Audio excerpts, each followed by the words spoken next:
Principle 9, decentralized decision making. Now, this principle is kind of going hand in hand with principle number 8, which was talking about intrinsic motivation and giving autonomy to the teams and individual. Now, the decentralized decision making is saying, primarily helping or recommending us that we need to identify at what level decisions should be made. And there should be always focus on making as many decisions possible at a decentralized level, at a lower level.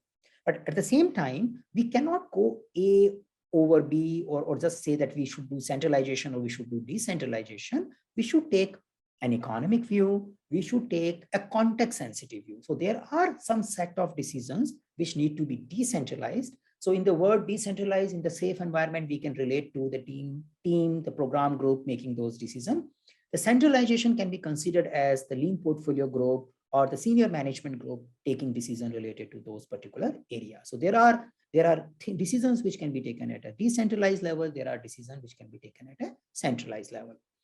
Now, in the Scaled Agile, one of the way of identifying which decision should be taken at what level is the role definition. So we have a role, say at a team level, we have a role product owner, we have a program level role called product management. We may have a portfolio level role called lean portfolio management who are taking decisions related to their area. So there is a role and responsibilities or the things which each role is expected to do that covers some amount of this decision distribution, what is happening at a team level and what is happening at a portfolio level.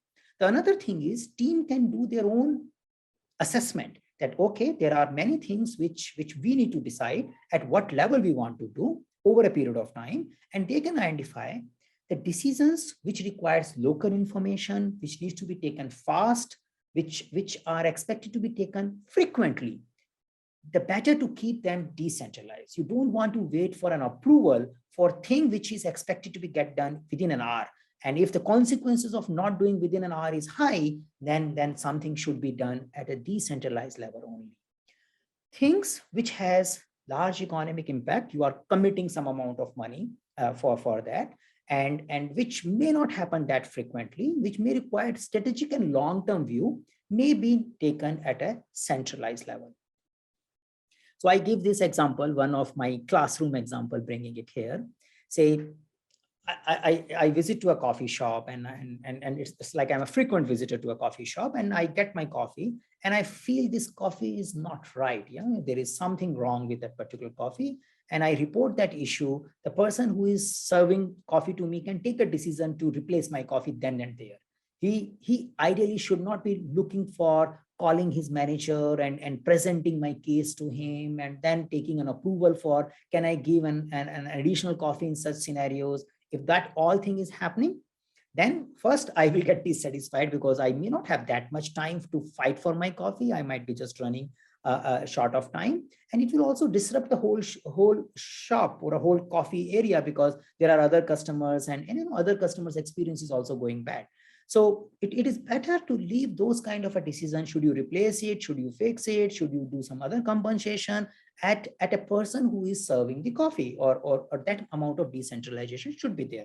And you may see that successful businesses has those decentralization.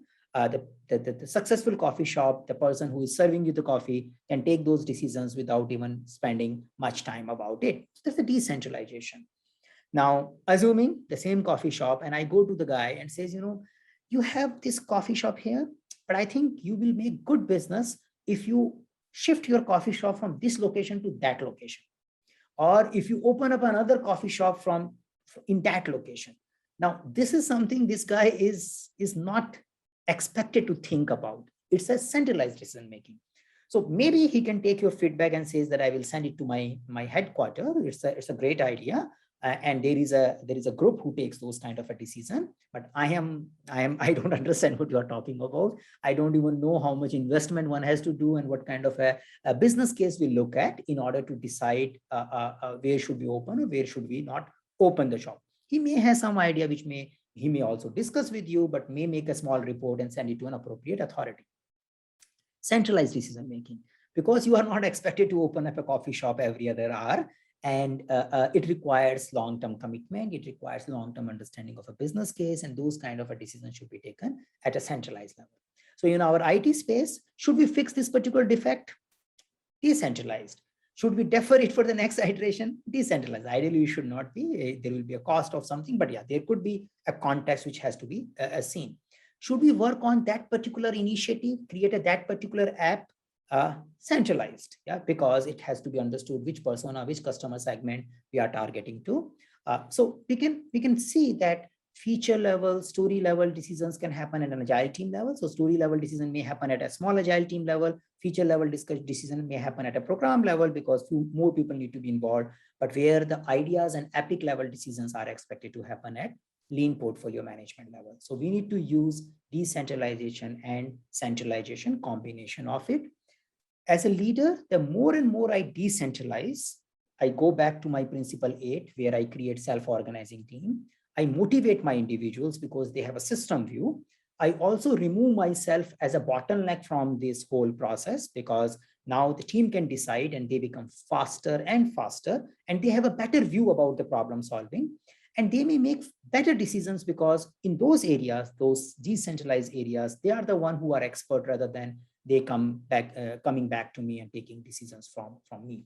So as a leader, scrum master, or a release train engineer, or any other leadership role in the case of Scaled Agile framework, I should be focusing on creating self-organizing autonomous team by way of having understanding of what decision has to be made decentralized, and I should be increasing those decisions over a period of time. So more and more decision has to be made at a decentralized or at a team level. So that's the principle number 9.